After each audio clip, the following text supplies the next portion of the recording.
Buenas tardes, mi nombre es Mirna Rodríguez Terán, integrante del equipo Ancanómica, estudiantes de la licenciatura en Educación y Tecnologías para el Aprendizaje. En esta tarde nos encontramos con la maestra Leticia Terán Guzmán. Muchas gracias por aceptar esta entrevista. Buenas tardes, señorita. Mi nombre es Leticia Terán Guzmán. Soy profesora de educación primaria. Laboro en la zona 079, perteneciente a Teotitlán de Flores Magón, Oaxaca. Mi escuela actual ahorita se llama Escuela Primaria Benito Juárez. Es un gusto atenderla y pues estoy para servirla. Muchas gracias y también gracias por permitirnos estos minutos de su tiempo. Y como bien sabemos que la educación es un tema muy amplio, sabemos los conflictos que se enfrentan día a día, no nada más es llegar a la casa, los conflictos son desde la escuela. ¿Usted cómo nos puede relatar algún conflicto que haya tenido, ya sea al inicio de su trabajo, después, durante? Que vino a marcar mi vida como docente. Se trata de un conflicto sobre una niña que presentaba problemas de conducta, fuertes problemas de conducta. Acoso a sus compañeros, groserías, y lo último, robo. ¿Qué hicimos nosotros, o como docente qué hice? Primeramente, en las primeras ocasiones, válgame la redundancia, tuvimos que hablar con la niña, hacerle ver que estaba haciendo mal, cómo se tendría que comportar en la escuela, pero reincidía y reincidía y reincidía. Entonces tuvimos que llamar a la mamá, platicamos con la mamá, le hicimos ver la situación de la niña, el comportamiento de la niña. La mamá aceptó y dijo, no, sí, conozco a mi niña, sé que es una niña problemática, yo voy a tratar de resolverlo en la casa. Y nosotros confiamos en esa situación, ¿no? De que ella iba a poner los medios para tratar de que su niña cambiara su conducta. Lamentablemente los papás a veces no entendemos que la educación viene desde casa. Y cuando nos dicen algo sobre nuestros niños, primeramente lo aceptamos, pero después decimos, no, mi hija no es así. Y eso sucedió con esta señora. Después de eso fue a poner una queja a Derechos Humanos. Llegaron los de Derechos Humanos diciéndonos que estábamos coartando la libertad de la niña y que no aceptaba que la niña fuera de ese tipo de conducta. Entonces yo dije, pero ¿qué vamos a hacer si los niños se están quejando? Tenemos testigos de que la niña causa esos problemas. Bueno, ya se presentó un conflicto, ya no nada más a nivel grupo, que yo atiendo tercer grado, sino ya fue a nivel escuela, porque no nada más es una niña, tiene varias niñas en diferentes grupos, son 4 niñas las que tiene la señora. Empezamos a analizar la situación. Y es en donde nos damos cuenta que como maestros, aunque queramos resolver todo, no podemos, porque los problemas los vienen arrastrando desde casa. Empezamos a investigar y la señora estaba padeciendo un problema atravesando una situación de divorcio, separación, y todos esos conflictos ahora los demostraba la niña en la escuela. O sea, todo el problema que presentaba en casa venía a reflejarlo en la escuela. Y es ahí donde como maestros a veces ya no podemos hacer más.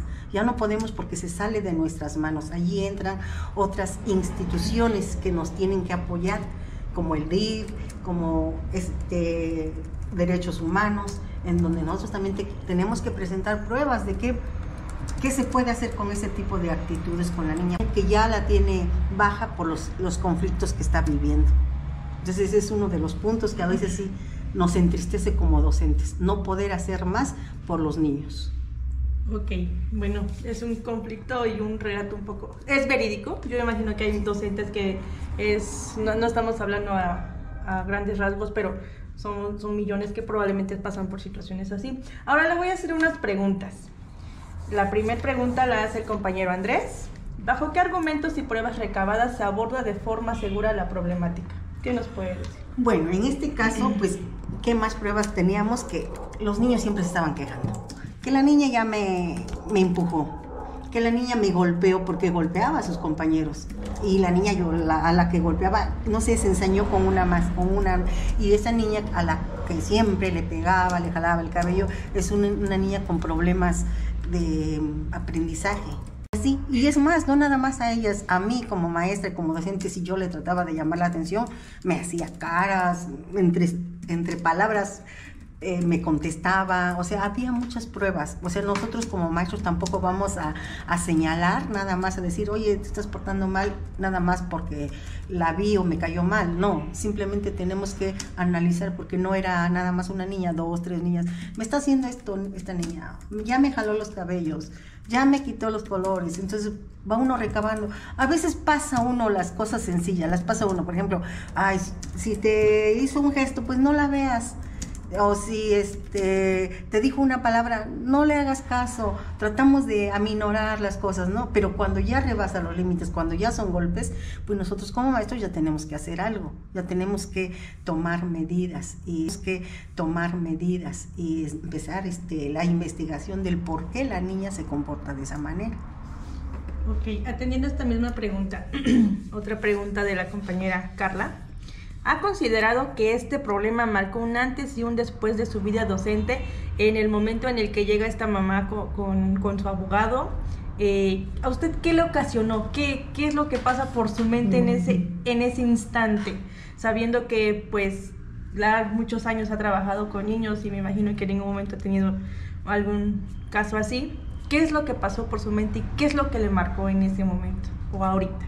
Mire, la verdad, como docentes sí nos entristecemos, bueno, al menos a mí sí me causó como tristeza y también un poco de coraje, porque como docentes lo que tratamos es de trabajar con nuestros alumnos dando lo mejor de sí. Al menos en mis 39 años de servicio que tengo, yo nunca había tenido un conflicto de estos, porque me considero hasta ahorita una buena maestra, tratando de ayudar, de apoyar a los niños, de entenderlos, de hacerles ver cómo tienen que comportarse en la escuela, a qué vamos a la escuela, juego con ellos, los abrazo, los apapacho, a veces los consiento. Y entonces como que yo siento que la señora cuando llegó a reclamarme, porque me llegó a reclamar, y el de Derechos Humanos a decirme, es que le está coartando la libertad de la niña a la educación. Y digo, no, yo en ningún momento le estoy diciendo a la niña que no venga.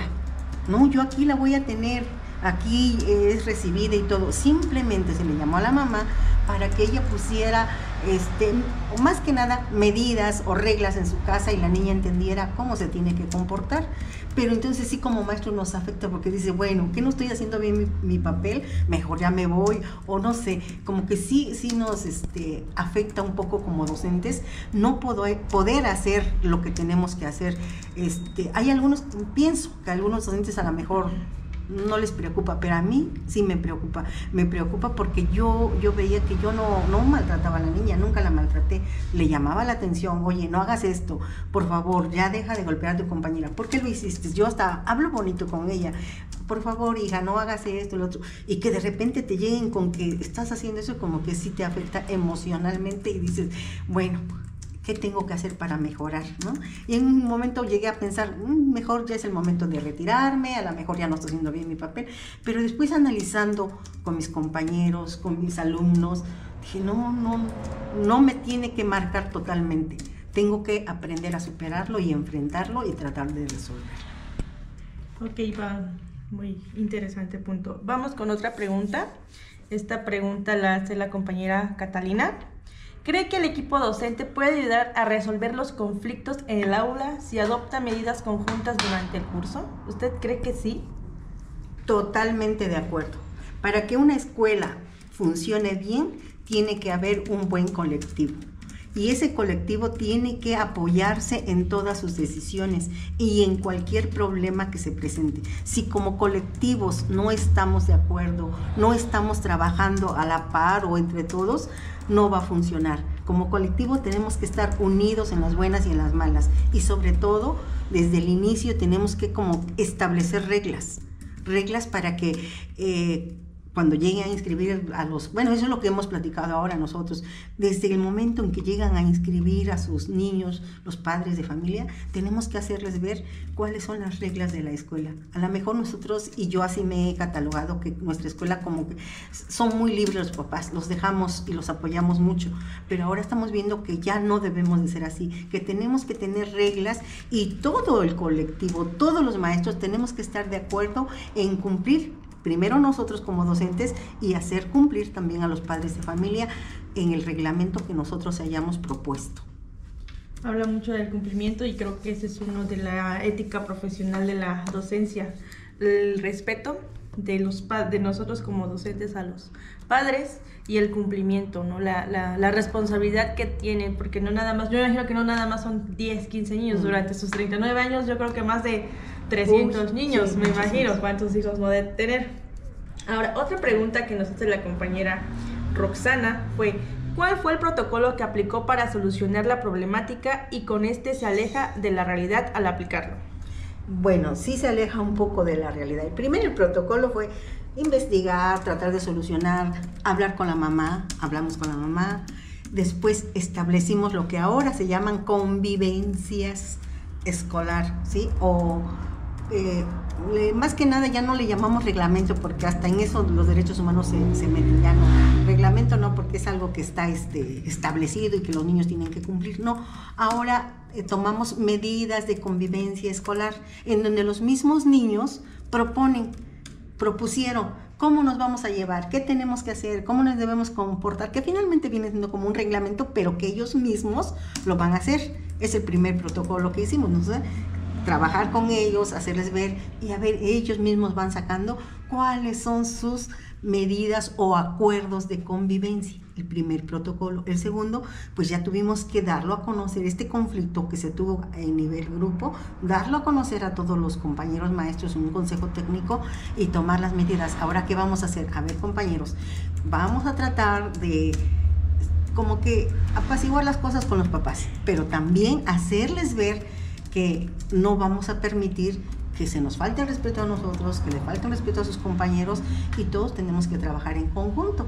De esa manera lo estamos tratando de sobrellevar para no hacer más grande el conflicto. También porque en la escuela donde yo trabajo, el contexto social es muy diferente. Tanto el contexto social como el contexto regional, son familias de muy escasos recursos, las madres tienen que salir a trabajar, a veces son familias disfuncionales, y todo eso pues los niños lo cargan y lo presentan en la escuela. Entonces tenemos que buscar maneras para poder hablar con ellos, y tanto con los niños como con los padres de familia, para que entiendan, y como maestros pues practicar lo que es la ética profesional, porque no nos podemos poner al tú por tú con ellos, no, al contrario, en su papel de docente, para que seamos respetados. Perfecto. Ahora, por última pregunta está: ¿cree usted que los padres de familia trabajan éticamente sobre la educación de sus hijos de acuerdo al contexto que nos acaba de mencionar?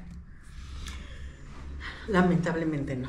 Al menos en mi lugar de trabajo, que es una colonia alejada del centro de la comunidad de Teotitlán de Flores Magón, esa ya es una comunidad muy grande, pero el lugar en donde se ubica mi escuela, como yo le mencioné antes, la verdad, ¿cómo les podré decir?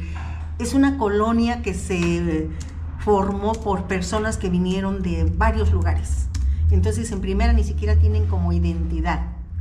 Y en segunda, la mayoría de ellos no trabaja ¿cómo le diré?, en superarse a sí mismo.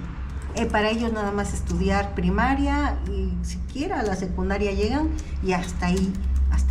Entonces los papás como que no les preocupa mucho la educación de sus hijos. A veces es triste ver la situación en que llegan los niños. Entonces yo digo, para ellos todavía no hay ética.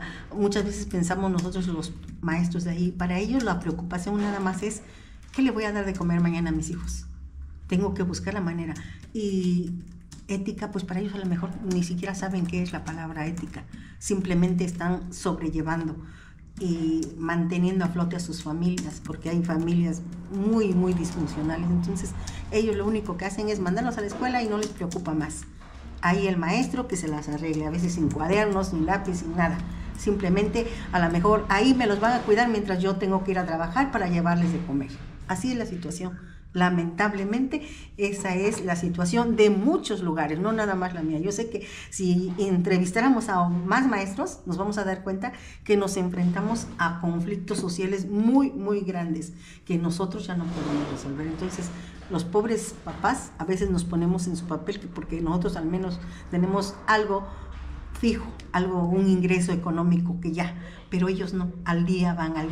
Hoy precisamente le comento, estaba entrevistando a mis alumnos y hoy me comenta una niña, le digo, ¿faltas mucho a la escuela? Y me dice, sí. Le pregunto, ¿por qué? Porque a veces no tengo que llevar que comer. Y es triste escuchar eso de parte de una niña de 3er grado. Entonces por eso no viene, sí, porque mi mamá me dice, es que hoy no hay de comer, ¿qué vas a llevar a la escuela? Mejor quédate aquí y aquí comemos aunque sea frijolitos. Entonces son muchas situaciones que hacen que los papás no puedan, aunque ellos quieran, trabajar o aplicar la ética. Muy, muy interesante y muy crudo, ¿no? Muy crudo. Esa es la realidad que existe en estas comunidades y más en este estado de Oaxaca, sierra, más que nada. Bueno, muchas gracias, le agradezco su tiempo y que me haya respondido a estas preguntas. Este trabajo es para entregar. Estamos hablando de la materia de ética profesional y le agradezco mucho que se haya tomado el tiempo. Gracias. Estoy para servirle y pues esto es un poco de lo mucho que vivimos los maestros día a día al cumplir con nuestra labor docente. Muchas gracias.